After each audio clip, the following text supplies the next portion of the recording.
your Hi. reaction after watching the movie?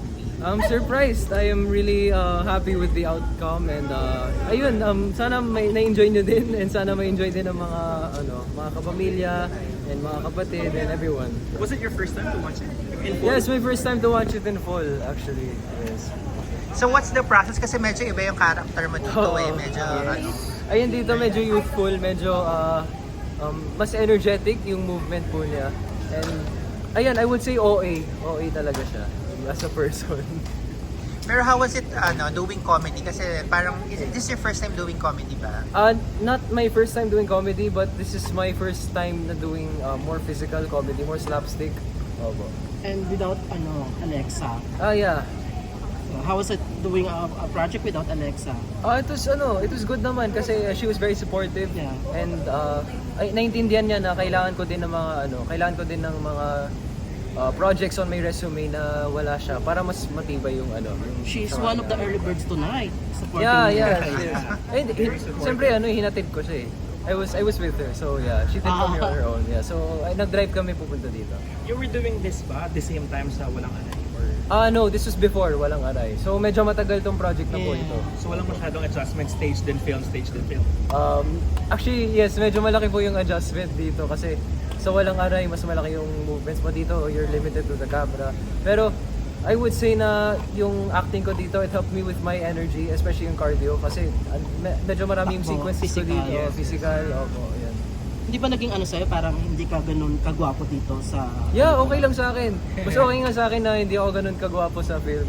Tapos mas okay ako sa personal. So wala kang limitations when it comes to kumbaga de-glamorize. No, I'm not, di ako maarte kung ano yung tsura ko sa camera kasi dito yung kailangan ng character ko dito, hindi siya gwapo eh. Nakakatuwa na ganun yung Yeah, di ako maarte dyan.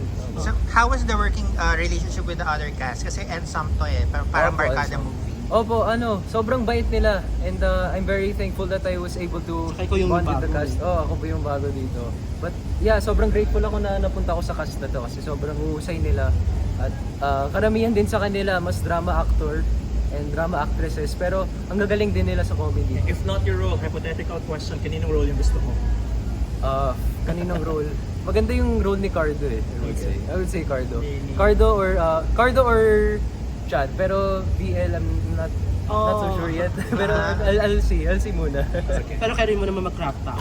Kaya ko naman mag-crop top. Okay lang sa akin. Ano sabi ni Alexa after watching it? Ayun, mamimit ko pa. Thank you, Ate Yeng. Thank you. Thank you, Ate. Di ba? Bagay pang comedy Oo na siya. nga. Thank you, Ate Yeng. Thank you so much. Ayun. A new comedy star is born. Sakto lang. I would say. Okay, you're gone. Yeah, I'm done. Yeah. Invite Yeah. for everyone? Ayun, thank you so much everybody, mga kapamilya, mga kapatid. Don't forget to watch Fruitcake out now in cinemas nationwide, June 12. And yeah, hope you guys enjoy Youth Barkada Movie 2024. Thank you so much. Thanks, Katie. Congratulations.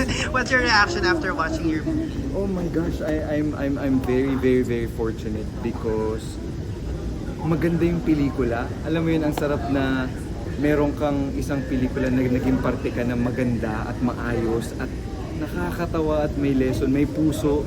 So I'm happy, parang after Gumburza, ito siya, I'm very very blessed. Oo nga, pare ka uli dito.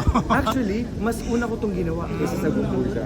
I did this January of last year, pero Gumburza was March. So ano masasabi mo? Kasi natuwa yung tao dun sa confrontation yun ni Ria, yung part na, di ba? I think, sabi ko nga dun sa mga interviews ko dati, madaling bitawan yung isang linya kapag pareho kayo ng values ng sinasabi mo.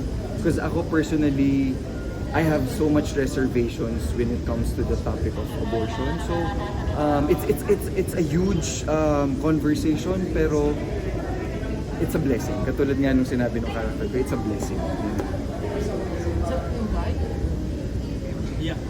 Yes, gusto ko po sana po mapanood ninyo starting tomorrow, June 12, mapapanood niyo na ang Fruitcake.